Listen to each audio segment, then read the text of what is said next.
Illinois Department of Commerce. We thank all of you for joining us here today. It looks like we've got pretty close to everyone participating, if I'm recognizing our logins here correctly. We are recording this webinar today, so you will be able to go back and reference it.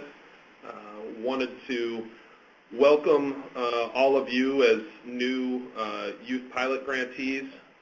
I say youth pilots as opposed to apprenticeship or career pathways because folks in this webinar have been awarded grants out of two different notices of funding opportunity.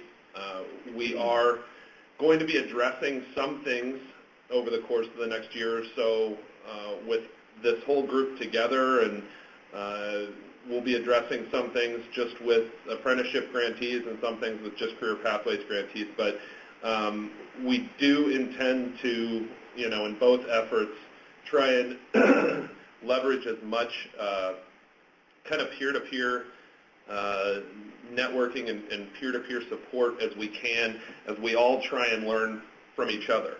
That's what pilot grants are about. We are basically looking to you over the course of the next year or two to provide us with some best practices that hopefully we can scale up and look to sustain over the long term. So with that, I'll introduce the two folks here in the room with me. Tara Scott with our department is here. Say hi, Tara. Oh, hi, everyone. A lot of you already know her. Some of you don't, but you will. And we also have our lead on the whole apprenticeship project, Jennifer Foyle from Northern Illinois University. Hello. And I will turn it over to Jennifer to talk to you a little bit about the first few points on our agenda today, and then I'm going to jump back in as we get into more programmatic stuff. Welcome, everybody. Hello. So we wanted to talk about this in the terms of the pilots, as Matt just said, that pilots mean that we're trying to learn, we're experimenting, and we want to learn. So just to let you guys in on this, the whole purpose and goals of this is to connect youth to meaningful education, training, and employment opportunities. And the outcome of these projects, we want to help inform the direction of future work for Illinois for youth. So when you feel like we're all up in your business, it's only because we're really trying to learn from these and then take it to another level for the state of Illinois and for the youth in Illinois. Let's see. Oh. So I'm going to talk a little bit about, the fact that we've got a mix of grantees on here, and like I said, we wanted to make sure that we had everybody together because there's some stuff that applies to everybody. Those of you who are out there on the webinar today who are with WIOA and WIOA providers, this is going to be, some of the stuff that we cover today is going to kind of be no-brainer to you. But we do have to cover a few things about eligibility and kind of talk about what our training timeline is going to be so that we can make sure that we have new grantees who are with us on track to getting up to speed with you about WIOA and WIOA eligibility and kind of how the process flow goes with participants in a grant like this. So real briefly, I'm going to cover eligibility. I did send a link to our policy portal in my update to you all with materials earlier in the week. That link went directly to our youth eligibility, and I think that I gave you instructions that on that page you can download a document that gives you the supporting documentation that you need to prove all the eligibility pieces. And thank you, Lacey, for posting that link again in the chat box. But you can also go to that page. You can download a document that gives you a list of personal identification and other documents that you need to prove eligibility.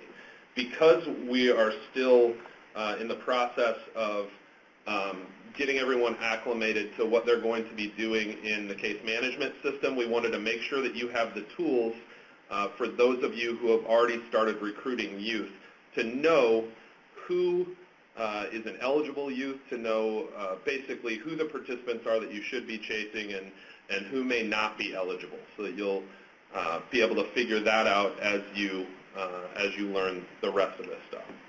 So again, youth customer under WIOA has to meet general eligibility under one of two buckets, basically. The first one being out-of-school youth eligibility. And, this PowerPoint, if this is too small for some of you on smaller screens, this PowerPoint is available, and the policy is available at the link. But the PowerPoint is also available to download here. But basically, to qualify as an out-of-school youth, you have to not be attending any school. It says as defined by state law. The operative word there is attending. You have to not be attending any school. There is also a cutout for individuals who are attending adult education or who are enrolled in Youth Build or Job Corps. Those are also classified as out-of-school youth. You have to be between the ages of 16 and 24, and you have to have what we call a barrier. And those barriers are listed there very generally. In the policy, when you look at it in detail, you're going to see a couple of references to other laws that define things like homeless and a couple of the other barriers as well. So you'll see a little bit more detail in there. I basically kind of put the shorthand out here today. When it comes to in-school youth, I know that there are a couple of projects that are serving both out and in-school youth, and then there's a few projects that are only serving in-school youth. When it comes to in-school youth, that's where we get into making sure that the individual has low income blanket as one of their barriers. All in-school youth have to be low income. They have to be attending school. They have to be between the ages of 14 and 21. And the low income piece is something that we're going to be training you on so that you know how to identify those individuals. And for those of you who are not WIOA providers, you can also talk to your WIOA partners, and they're going to be able to help you out with that as well. But we are going to be doing additional training for you so that you have the tools to kind of do your own work on that piece as well. They also have to have one or more of the barriers that are listed there. There are different ways to prove that an individual is low income that are a lot more simple than calculating actual household income. The free and reduced price lunch thing is something that is new under WIOA, under the new law, and that's really simplified a lot of things. So those of you who are secondary educational institutions will, or have partners that are, will probably find that an easier way to navigate this, but I just wanted to point that out. Again, more detail in the actual policy when you look it up. So for case management, there are two different components. Primarily, you're going to be using the Illinois WorkNet portal. That portal is set to be up and running by the end of August. We are going to be giving you training on that in a couple of weeks. We'll have a set of training dates out, I think, in the next week for all of this, for eligibility, case management, for fiscal training for those of you who need fiscal training on how to report your costs, on how to request cash. We will be setting a training timeline over the course of the next week. We're finalizing dates for that right now. We're targeting case management training on the Illinois WorkNet portal for a couple of weeks from now. That doesn't mean that you can't get started on talking to youth. You just have to make sure that those youth are eligible, that you're having them talk to your WIOA partners, or you're figuring out that they're eligible, and make sure that you're gathering the documentation on the individuals. But we do intend to have this system up. It is almost built right now. It's going to be similar to another system that we're using for another project. So I'm going to show you a few example screens from that other system, from the system that's going to basically mirror this one. Just to kind of give you a taste of what the system looks like. It won't be interactive. I won't be able to show you much, but I will show you a few stills just so you know what we're talking about. So there are several tools on the Illinois WorkNet system that you're going to be able to use, including suitability assessments. Basically, these being pilots and this being a big priority for the Governor's Children's Cabinet, We are going to ask you to have all your participants fill out suitability assessments, basically because we need baseline data on individuals so that we can look back and see, okay, X, Y, and Z projects were successful. Let's see if there are any common threads in those youth. We want to get some longitudinal data on these youth so that we can take that back to the other departments that serve on the governor's cabinet, analyze it, and see how we can all change to align services and serve youth better across the state.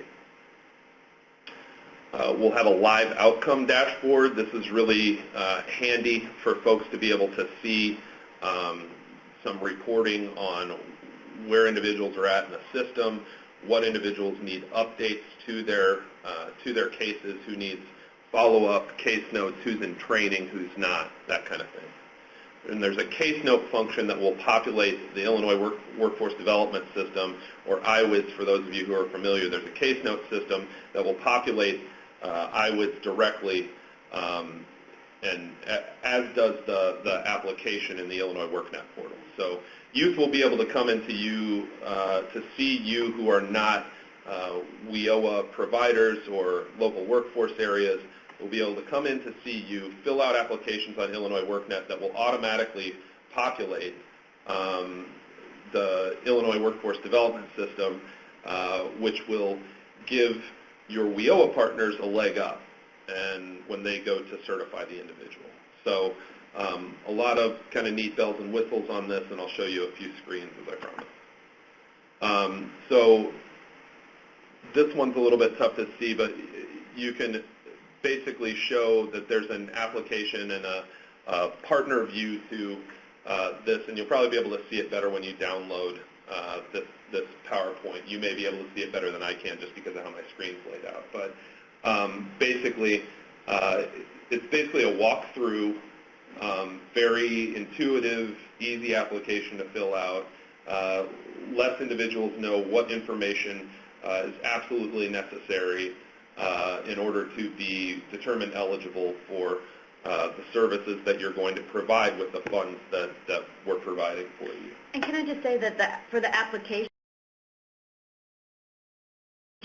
you may have the participants, the youth, do it by themselves, or you may want to sit down with them and fill out the application together. Right. This gives you the flexibility to do it either way. I would make sure that if you're going to sit down with them and do it, I would make sure that you unless you have a plan otherwise with your WIOA partner, I would make sure that you go ahead and have the individual show up with the necessary backup documents that they're going to need to prove their eligibility. If this is a youth that you're sure of, you might as well start getting copies of that documentation so that there's an easy course to certification for your WIOA partners or whoever's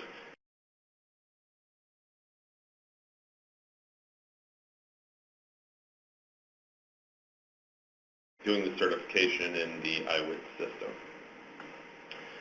The dashboards, as you can see here, the dashboards are going to give you some insight into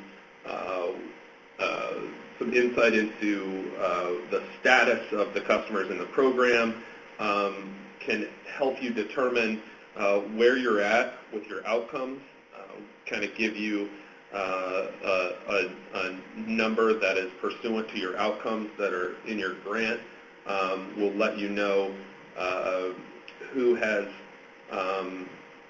participating, who's kind of in the hopper and maybe has filled out an application and is waiting to be contacted, who is in each different level of services, whether they're in training, whether they're just kind of in a pre-assessment phase or something like that. A lot of general stuff, and again, this will be part of our training rollout that we're going to do over the course of the next couple of weeks, and we'll have the folks that are building this system talk to you about all the bells and whistles that you're going to see in the system. As far as service delivery tools go, we're able to track things like case notes, like I said. You're able to do all the suitability assessments, things like that. There are other results that you can enter into here some of which will be able to directly populate IWIDs so that communication between you and your WIOA partners for the WIOA requirements will be easier.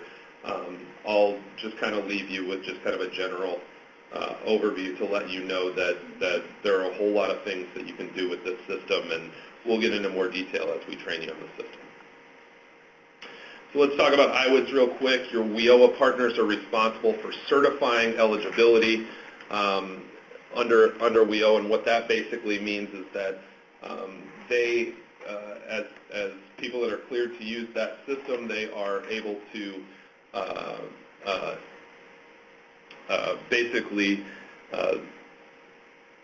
determine someone eligible for the program and certify them eligible for the program. Eligibility certification is a kind of term of art that we use in under Title I of WIOA, and it basically means that you're officially a participant in the program. They also have to enter enrolled services. I'm not sure that that's always going to be the case. It is right now basically because of some technical issues that we have running back and forth between Illinois WorkNet and IWIDS, but currently we do have to have them enter your enrolled services. We will have a function in IWDS, or in Illinois WorkNet, where you're going to be able to let your LWIAs know what services you're providing through that portal, and your WIOA partners are going to be able to see those and be prompted to add them in just to make communication easier. And then they also, just like they have to make someone an official participant, they have to exit individual cases on that side as well. When it comes to reporting, there are programmatic and fiscal reports that are due according to the schedule in your grant agreement. The first one of those is Friday, and we're going to talk about that in a minute, and I'll talk about why that is. But generally, they're due 30 days after each calendar quarter.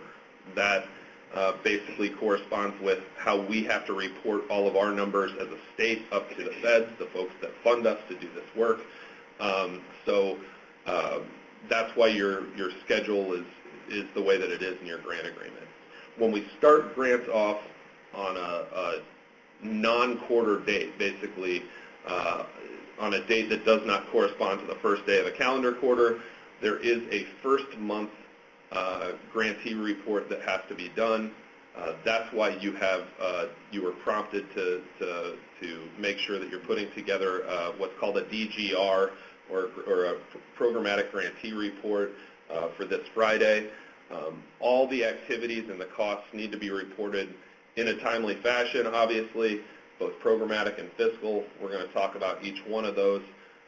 But I did want to warn you that if you fail to submit these things on time, or if things go wrong with them, they can result in an automated notice from our legal unit. Don't necessarily panic when that happens, because there are mistakes in the system, but definitely reach out to me immediately if you do get prompted. Generally, I'm CC'd on those, but if you get a prompt like that, it probably means that we need to talk pretty quickly, okay? So there is some leeway in there. If it's just a matter of being late with the report, there's some leeway in there for us to clear that up. I don't want anybody to get worried about this, but you know, if you do get prompted like that, just make sure that you're reaching out to me or Tara as soon as possible. Tara generally handles most of our reporting interaction and works with folks on making sure that their reports are filled out correctly. It is a very rigid system. We do have to have we very much do have to have certain boxes checked and certain lines filled out in certain ways. So I'm going to have Tara go ahead and walk you through quarterly programmatic reporting right now. And Tara, just let me know when you want me to flip slides, and I'll do that for you. Okay? All right, everybody. So like Matt was saying, the reporting, I always tell people the reporting is the most important piece, because it is a reflection of the work that you're doing, and it's showing everybody what you're doing with your program. Just to piggyback a quick second with the documenting piece, always make sure you have a second Excel sheet or Word document that shows the participants that you're working with. Our system is great, it's amazing, but I always tell people have a second backup sheet with the people that you're working with, so you can have that as well.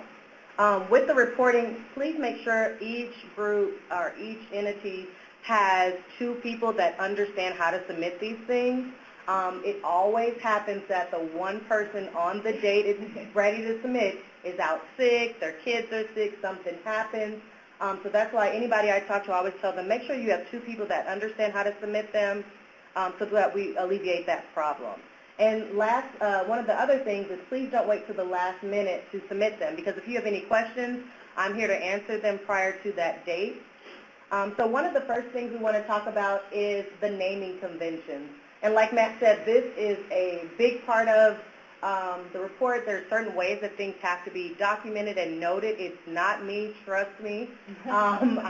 But it is something that it has to be named in this particular order. So if you're submitting the DGR, the programmatic DGR, you need to have outside, not the brackets, but you need to have your grant number listed with the dash included. So if it's 16-603, whatever, make sure that's noted.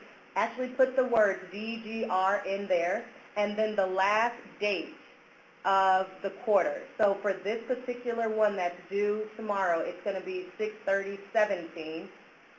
Also for the physical ones, which will be your trial balance, that's something that comes from your reporting system. That needs to be the grant number as well, without the bracket, trial balance, and the last date of the quarter as well. That has to be submitted in that order because we have to upload it to an actual system. So this is just, if you guys have, which I told everybody that called in for the meeting times with Matt, to have your DGRs ready. What I've done is highlighted the most important parts of the document. And so the first part is the header that's at the very top of the page.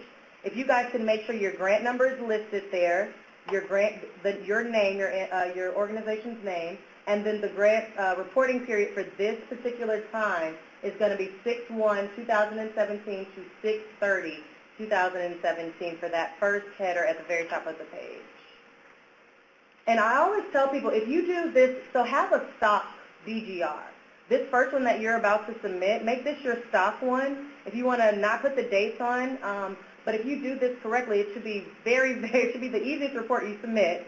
But if you put this information in, you can just insert it or update it as things change within your organization. It doesn't make sense to keep reinventing the same report every time.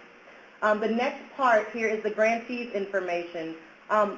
One thing that is a lot of times incorrect is the grant number, so please make sure you're putting the right number with your grant. If you don't know your grant number, reach out to me. We will get it done get it to you.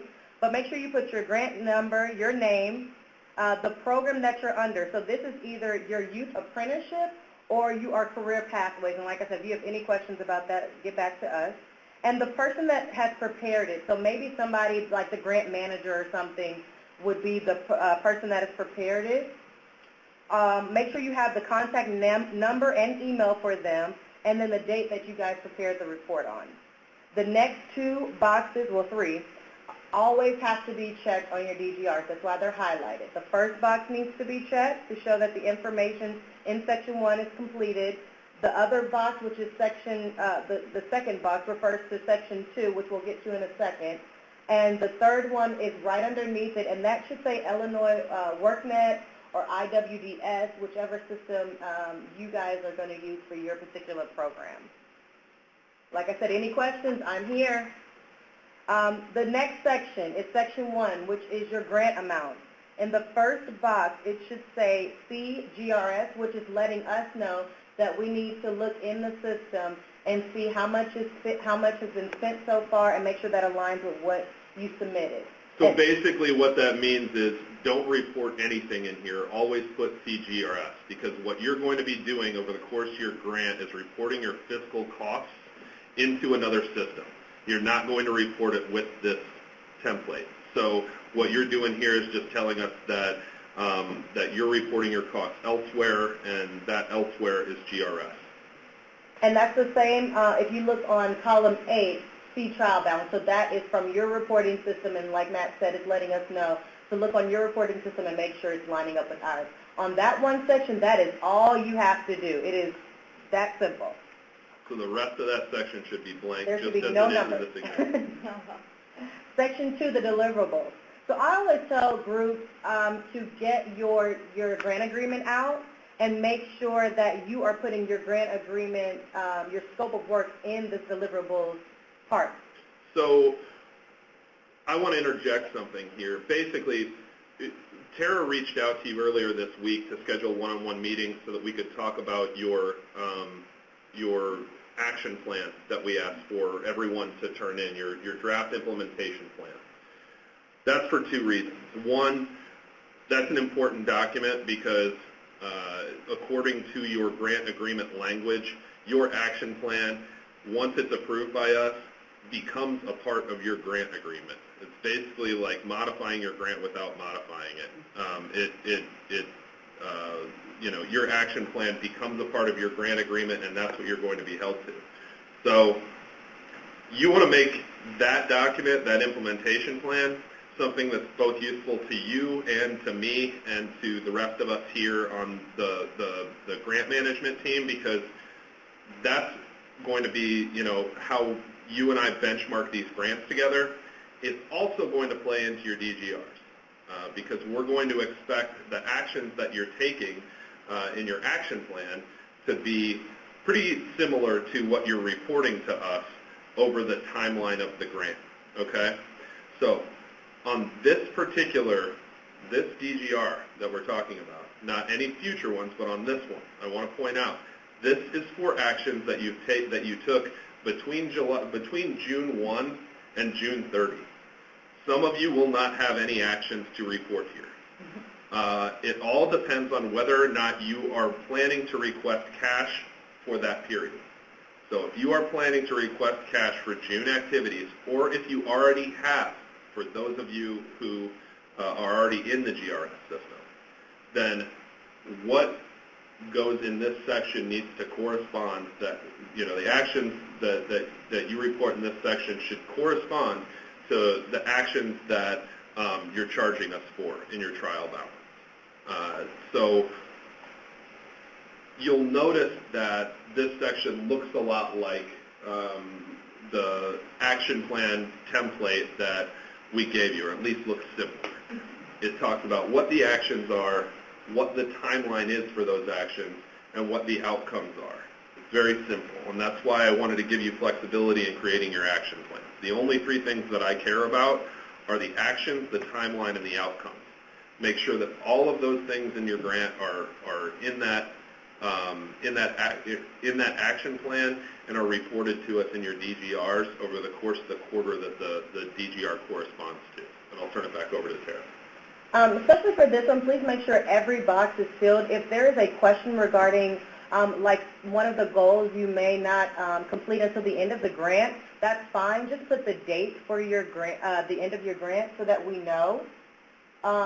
And like I said, just make sure that your boxes are filled on Section 2. Moving on to Section 3, there is no slide for Section 3 because there's nothing to report in Section 3. Hey, Tara, hang Yes. on. Tom, Tom's typing a question. Tom, go ahead and type your question, and we'll address it as we go in the chat box.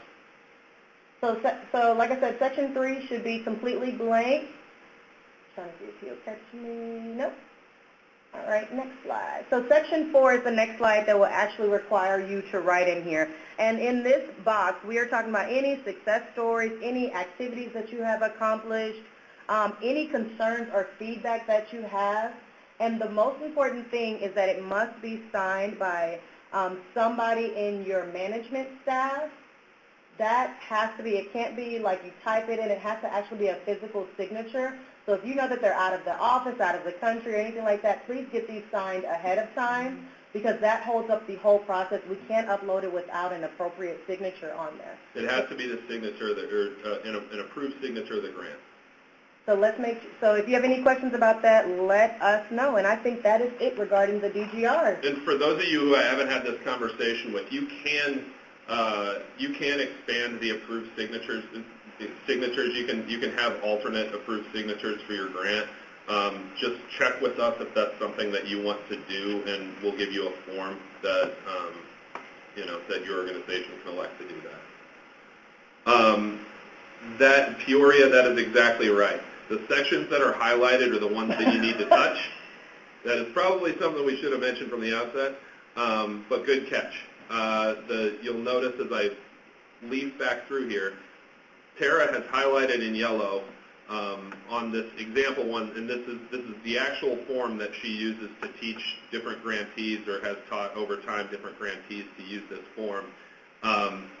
Generally, we don't want them to be highlighted when we upload them, but so when you turn them in, I would ask that you don't highlight them, but we have highlighted for you as a measure to teach you how to do this the sections that you need to touch.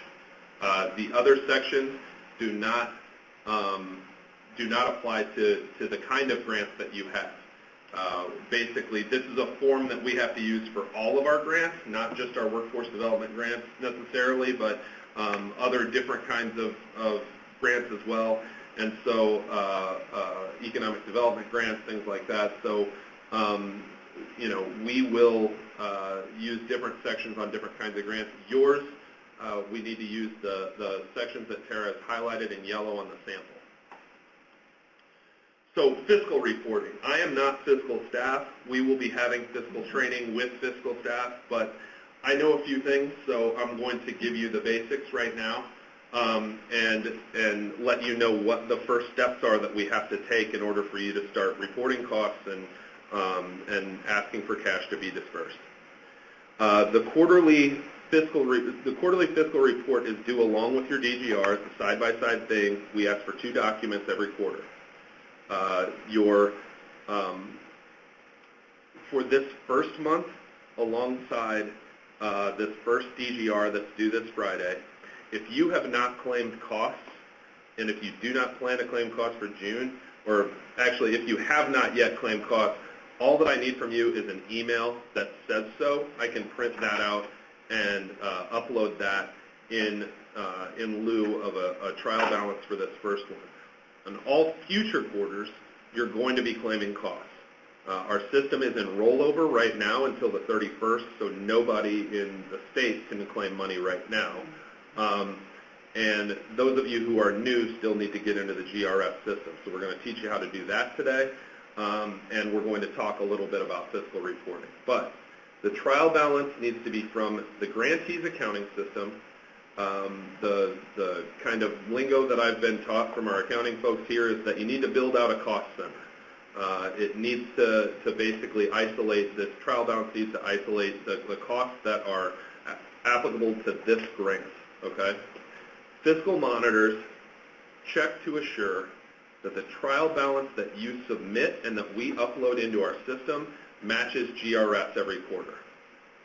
Basically, it's one of those things where that's how we make sure that that you are that you're reporting correctly, and that you're reporting both on your system and our system. We use it like a ledger, basically. We can see that both of those numbers match, and we can pay you, basically. That's how we do kind of our intermittent checks and intermittent monitoring. For reimbursement, costs are logged through what's called the GRF system. For those of you who are old enough and who have been using computers long enough to know what a DOS-based system is, that is a DOS-based system. It is the ugly old, green digit screen with an old login system. But basically, you need to have a login credential or what we call an RACF ID. I sent out to all grantees when I talked about this webinar this week and sent out the agenda. I sent out to all grantees a request form for a login for the system. Your fiscal staff that are going to be responsible for using the GRF system, if they do not have a RACF ID, they need to request one. Send that login back to us. You will be assigned a login number that starts with the letters MHD. And I also sent to you the GRF user manual, which, despite the fact that this is an old and clunky system, Sheila Sloan on our accounting staff have done a great job in making a manual that's very usable and very user-friendly. So that manual will teach you how to report your costs and request cash. your costs need to be, in order for your costs to show up for us, they need to be reported by the 20th of each month. This is where I want to interject that there is also a GATA requirement that I need folks to do. This is not as date driven as your Friday DGR that's due, but for anyone, I know that all grantees remember everything that they went through for GATA to get this grant.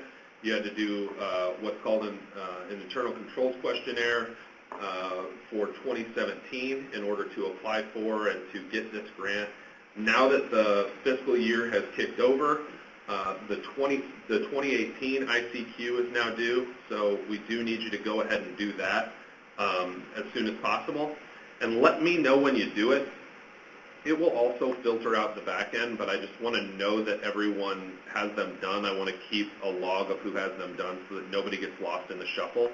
But once it goes through our accountability system and somebody checks on that, they will send it to me and fiscal staff and say, hey, make sure that you agree with this ICQ score. So please go ahead and do it at your earliest convenience. Like I said, if it's not by this Friday, that's fine, but we do need it, and we need to upload it into the system as soon as possible so that we can show our accountability folks that everybody's on the up and up for this fiscal year.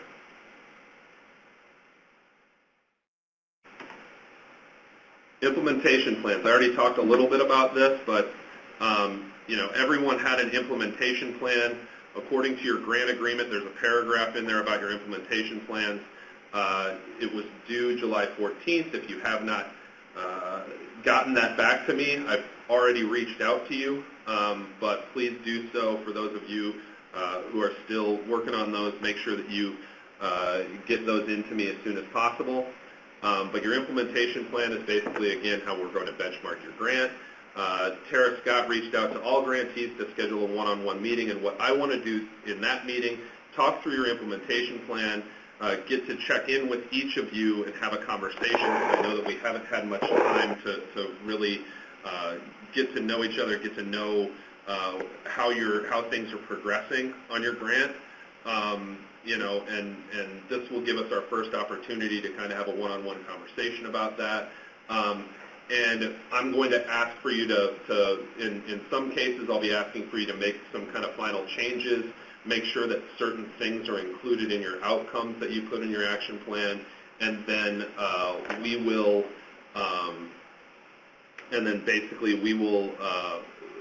approve those. And once we approve those, once we give you written approval of those, like I said, they're incorporated fully into your grant agreement, as the legal language states in your grant agreement. And then that's what we'll use to kind of benchmark over the long term. Communication moving forward. Jen, do you want to jump in here? Yeah, so, since these are pilots and they are grants, so grants can be confusing, it's so important that we have open, honest communication throughout this process. So we all are here for you. We will be sending you lists of contacts for different, if you have specific questions for eligibility, specific questions for reporting, and who you should probably contact, but then also the three of us are available to help find out answers for you guys. Right.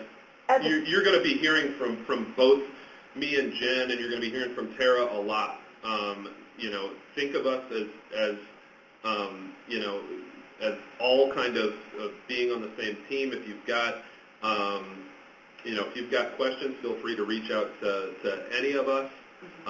We'll have all of our contact information at the back end of this webinar. Jennifer's going to be heavily involved in this project. She's going to be, running a lot of pieces of the technical assistance and things like that, while I do a lot of the programmatic managing of the grant. So, kind of make sure that you understand that when you hear from one of us, you're kind of hearing from all of us and vice versa. And with that said, we also want everyone to be able to learn from each other as well, because if one person has a question, then several people may have the same question, or maybe you found out things are working well for you. So we want to be able to have ideas and thoughts and questions, come up as they arise. And so therefore, we're going to have weekly check-in calls luckily we have a lot of technology so that we can use webinars, email, phone calls. So we have multiple ways for communication, so which we will use with all of you guys. And Tom is typing something. Has he? We are going to have a QA at the end here, but Okay. GRE. We'll come back to your question, Tom. Yeah, we'll come back to your question, Tom. All right, so it's so important that we stay in touch. So if you all have any special events going on or interesting things you're working on, let us know. We want to be able to brag about what's going on and what the state's spending their money on. Also, though, on the other hand, if things are going awry or there's some little bumps in the road or things of that nature, let us know right away so that it doesn't get out of hand before we can actually manage it or mitigate. So we can have on-demand technical assistance. Anytime you need us, call us or email or text even. Yeah. You'll have our cell phone. Right, you're going to have our cell phone numbers. So. But then also, we just want to hear updates from you guys on a regular basis of how it's going or how it's not going and how we can help you. So we really are here to help you and to stay in touch. With that said, we will have a community of practice, which we will also be putting this, and this will come later on some kind of learning. Did you hear about this? We talked about this yesterday in our meeting, Matt. But there's that will be put in a community practice up on some kind of website where we're going to be able to share ideas, and the ideas that you guys have that are working well, we want to share those among the other grantees and then among other people who want to hear about what works well with working with Opportunity Youth. So you'll hear about that from us later, but just know that it's just we want to be able to glean the best from this since they are pilots, and then and we want to capture that in a more formal way. So we'll be doing communities of practice. So you'll hear about that later from us.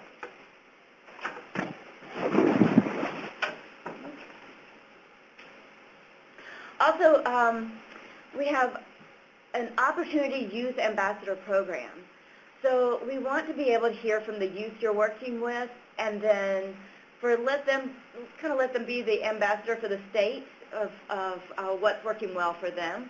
So as you're going through this and you find some outstanding youth that are responding well with your program, we'd like you to identify them and let us interact with them and let them be the official ambassadors for the state of Illinois youth program. And I just wanted to add here, I talked about the suitability assessment that we need to do for all participants.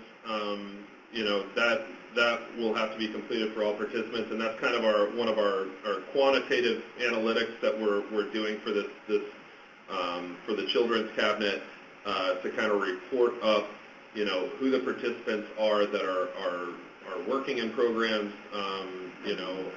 what's working for what participants with what kind of backgrounds and in what areas. This is kind of our qualitative piece. We want to make sure that we are reaching out directly to youth in these programs. It's not something that we've done a great job of in the past for those of you who have been in the system before.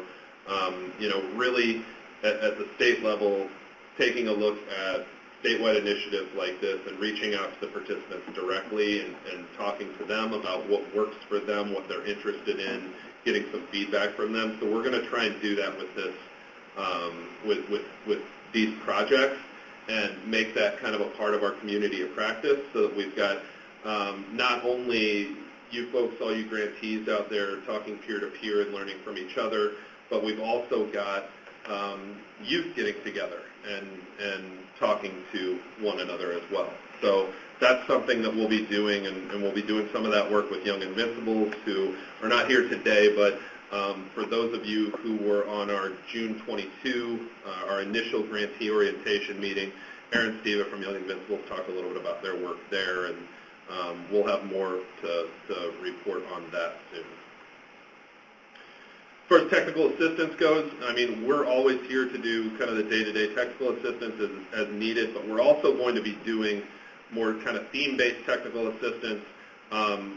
we're trying to make sure that we have a calendar of that planned out as soon as possible. Jennifer Foyle and I are currently working on that so that we can really lay out in the future a structure to make sure that everybody kind of knows what's coming and everybody knows, you know, what technical assistance is going to be out there for them to take advantage of. We're going to try and structure it based on best practice, based on need.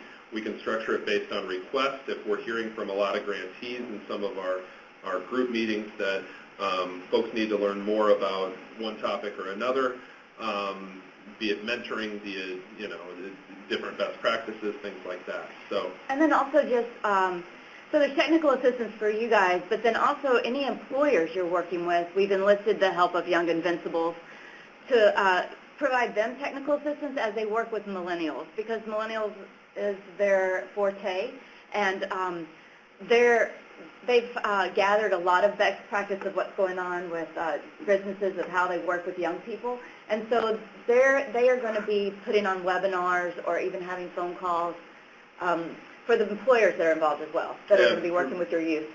I'm really excited about this piece.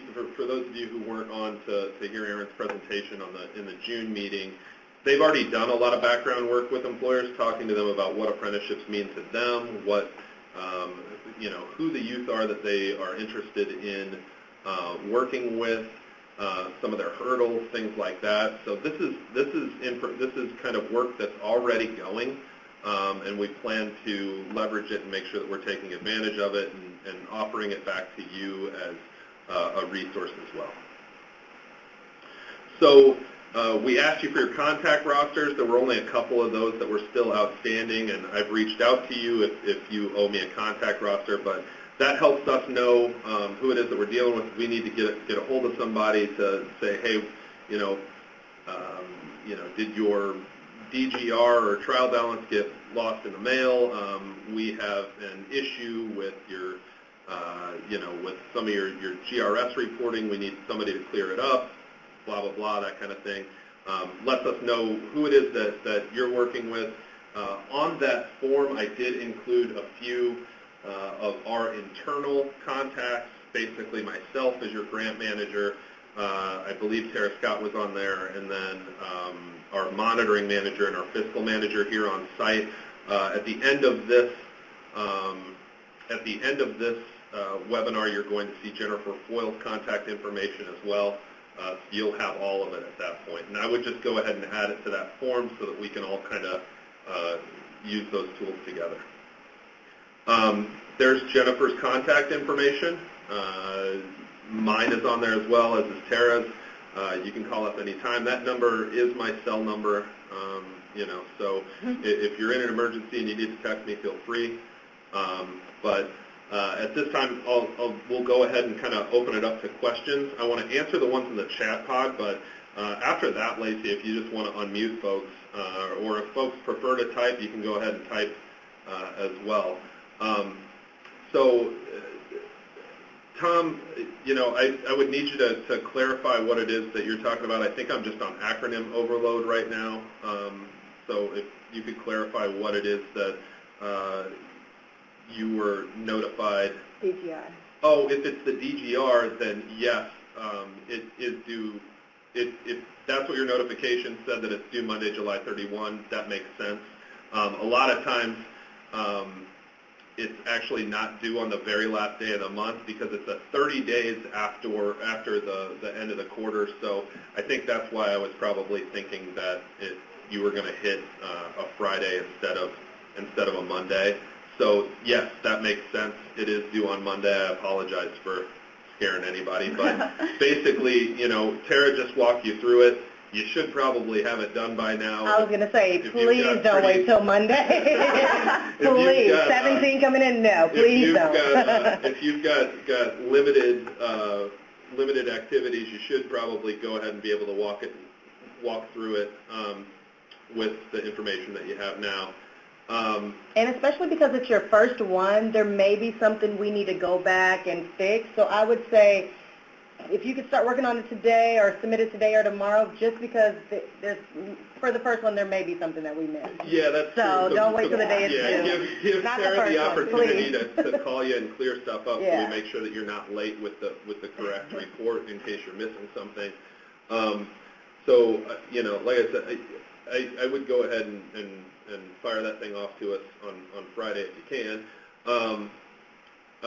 No. Tracy, no, do not put the date in brackets. Do not put your grant number in brackets either.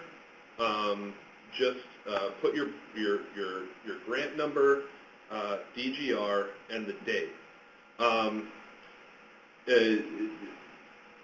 Maisha, your Racket login, I believe that somebody sent it to me this morning.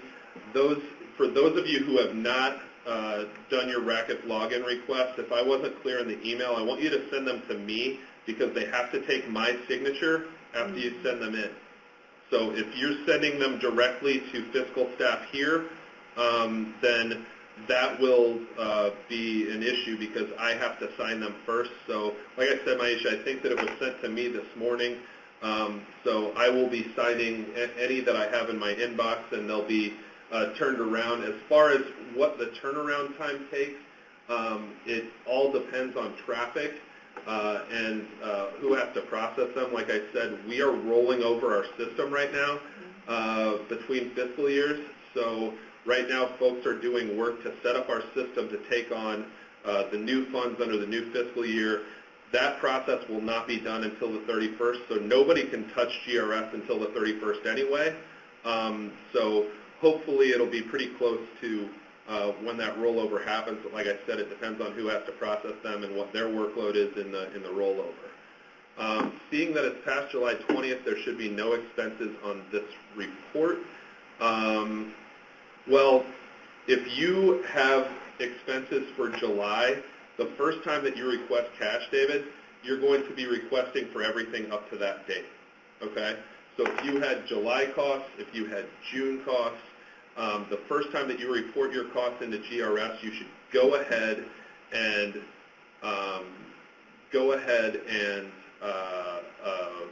report those all up to the date that you've worked, and that's no big deal to report into the past or across a fiscal year. That's no big deal. We want you to get paid for everything that you've done. We understand that the availability of the system is not your fault, so it's fine for you to go ahead and ask for everything to be reimbursed up to this date. If you wish to claim reimbursement for hours worked in June, does it have to be indicated on the implementation plan? Well, I would say that the activities should envelop June, and the activities that you're going to be putting on your DGR should envelop, should indicate that they started in June for sure. So that's something that if what I'm saying is unclear, I would just make sure that you have a start date to those activities on your DGR that's in June, and that those activities that you're requesting reimbursement for are listed on your programmatic report so that later on when you are able to report your costs, all of that will match up. But it's not a big deal, and if Erica, if you want to talk about that further, you can give me a call. Val Harris, you asked if the ICQ was mailed by SurveyMonkey. It's the programmatic risk assessment that's done by SurveyMonkey. So this is actually in the GATA system, and I can send out further notice if folks aren't sure what that is.